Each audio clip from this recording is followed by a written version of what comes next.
Cricket board کے سابق chairman اور سابق ٹیسٹ کرکٹر اعجاز بٹ انتقال کر گئے۔ اعجاز بٹ 2008 سے 2011 تک چیئرمین پی سی بی کے عہدے پر فائز رہے۔ ان کے دور میں پاکستان نے یونس خان کی قیادت میں 2009 کا T20 ورلڈ کپ بھی اپنے نام کیا۔ اعجاز بٹ کے ہی دور میں قومی کرکٹ ٹیم کے فاسٹ بولر محمد آصف، محمد عامر اور سلمان بٹ اسپاٹ فکسنگ میں ملوث پائے گئے۔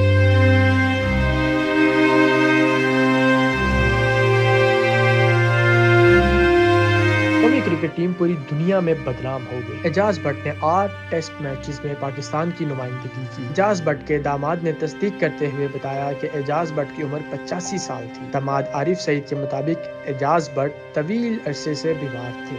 پاکستان کرکٹ بورڈ کی جانب سے بھی اعجاز بٹ کے انتقال پر افسوس اور اہل خانہ سے تعزیت کا اظہار کیا گیا ہے۔